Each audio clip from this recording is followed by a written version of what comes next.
Hello, everybody. Um, just quickly, if you start out a program, a brand new program, what's going to happen is that, and let's do that quickly. We say new and file new, and there's our new program. Okay. Now we've got two functions over here. Here's a function, here's a function. Okay. What happens is this function is used to set up your program, and this is actually where your program is running. I say that, but I want you to know that anything that you can put into that place, you can put into this place. So what is the difference between these two? Also, okay, these forward slashes are for comments. These are things that are not going to be executed by the Arduino or the computer or whatever. So we can take it away as well. It's not really doing anything except help the coder, the guy who's programming. Okay. So that is just indications for the user or the program, not the user so much, the programmer, on what has happened and what will happen and stuff like that. Okay.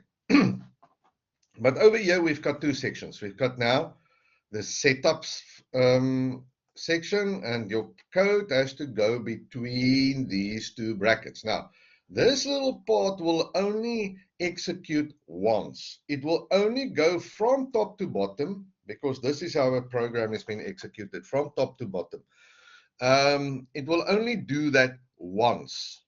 Okay, and after it has done that, it will not do that again until you either reset your Arduino or whatever. Then it will do it again. Okay. The loop is a little bit different. After the setup has been executed this one time, then it goes into the loop. Now the loop works like this. It will execute the first instruction, then the next instruction, just like in the setup. But after it has finished, it will jump back from this curly bracket to that curly bracket and execute all those things again. Okay, so this is what happens. Now, typically what you do is you get everything ready for the program in your setup. Okay, so you get everything ready. And over here, you are actually doing what is needed. Okay, so let me give you an example. Over here, what we are going to do is we are going to say the following. When you want to use the pins on an Arduino, you have to say what, if that is an output pin or an input pin. Okay, so normally you would say that before you start running the rest of the program. So you would say pin mode. Okay, now you have to specify a pin. Now, on your Arduino, you've got now pins that are numbered. Okay, there's two ways that the pins are numbered. The one way is just a number, like let's say number 3. Okay, and we can do that, let's say, and we can make it now an output.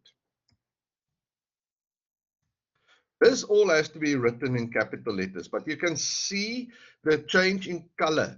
That indicates that this program, this IDE as they call it, this where you write the program, is actually recognizing that instruction. The pin mode you will see has changed color, and the output has changed color, and even the void and setup, all those things has got a certain color. And but it all starts out to be black at the start, and then it changes color into when it recognizes those instructions. Okay, so we say we make, for example, pin 3, we make it an output. Another pin that you get is an analog pin. Okay, there's only 5 on the Uno. Pin mode, and then we can say A1 is, for example, an analog output. Okay, you've got your analog outputs. It actually starts with pin 0. All of these things start with pin 0. You will see it also acknowledges or sees that or recognizes that. Over the here we can say this is an input. Okay. So yeah, which is sort of nice because the analog, these analog inputs is or analogs is analog pins are actually just for inputs. If you really think about it, but okay, we will not go too deep into that. Okay, you can maybe use it for a digital output as well, but if you want a digital output, you actually refer to pulse width modulation, which is now applicable to other pins over there. Then, so over here in the setup, we can also say, you've got now two ways to write to a pin, a digital write or an analog write, and the same for reading. You can digital read or digital analog read. Okay. But we are going to write now to this pin, okay, to the output pin number 3. So what we can do is we can say, we say analog, digital. Digital write, and it recognizes it. Now we have to specify which pin are we referring to. I'm going to say pin 3, and then I'm going to say I make it high, which means it's turning into a positive. Okay. And then what is going to happen if we look at the program and we execute this program by uploading this program to your Arduino, then you will see that that pin will be changed into a positive output, or a high or a 1 that we have, because this thing works with ones and zeros, right? So it will be switched on, and it will stay switched on. Okay. But what we can do is we can say, for example, delay, and then we can make it 1,000. Okay, now 1,000, it's actually milliseconds, so 1,000 will make 1 second. So, and then we can say digital write, and we can say 3 and low. Okay, so what's going to happen? As soon as you restart this program, it's going to go and change these pins accordingly to be an output pin and an input pin. Okay, and then the digital write, shortly afterwards, I say shortly afterwards, for us it's immediately. Okay, immediately afterwards, it will change the pin out to high. Okay, why did I say I?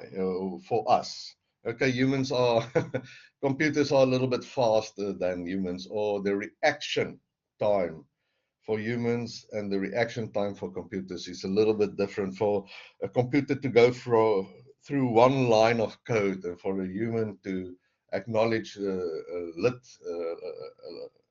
LED that's switched on is totally different speeds. You know, it's 1,000 times slower, or something like a million times slower, something like that, billion times slower. I don't know. But what I mean is, what happens is a code always runs from top to bottom. So it's first going to do that, then it's going to do that, then it's going to do that, then it's going to do that, and then it's going to do that. Okay. So it is actually doing things, although all these things seem to look like they are coming to you all at one time. They are actually not. They are doing one thing, then the next, then the next, then the next. Okay. But it's extremely fast, so fast that it looks like it's all coming to you all at once. Okay. But now we have actually, I say all at once, we have deliberately included a delay over there, which means that it will switch this LED on that point, and then wait for 1 second and then switch it off. Now, because it is in the setup, this will only happen once. So what you will see is, you will see that when you switch on the Arduino, it looks like immediately afterwards It's not immediately afterwards, but for us, it's immediately afterwards the LEDs will switch on. And then 1 second later, it will wait for 1 second and then switch it off. So one second later, it will switch it off. So the LED will be lit up for a duration of 1 second, and then it will switch off. And then it will stay like that. Okay. And this is now what the program will do for you in this instance. Okay. But what we can do is we can take this code, because this code is, I want to say, you can execute it over here. No, you can execute any code into that, just as you can execute any code into the loop. But the loop, you will find this more in the loop. Okay. These codes will be more found in the loop, and this was set up. You can place these in the loop as well, but to change something from an output to an input, you sort of have to have a good reason for that, and you have to synchronize things to do that. So it's not something that happens very often. It can happen, but it's not something that can happen very often. Over here, what I am going to also include is a delay of, let's say again, let's make it 2 seconds this time. Okay. Or we could have made it half a second. Maybe that would have been better, but okay.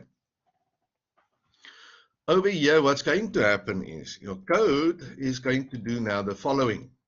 It's going to come here, it's going to make that an output pin, it's going to make that an input pin. Okay. Then after it has done that, it's going to jump to this location. Then it's going to make that output pin high, right? Then it's going to wait for a second. Then it's going to make that output pin low, which is a negative or a 0. Okay, 0 because a computer works with ones and zeros, right?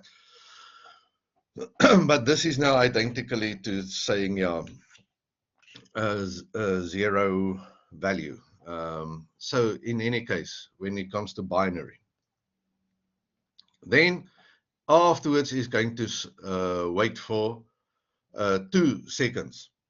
But now, after it reached this bracket, it will go back to that bracket, and it will switch on that LED again for 1 second. And then it will switch off that LED again for 2 seconds. And then it's going to go jump back, and then it's going to switch on that LED for 1 second. And then it's going to switch off that LED for 2 seconds.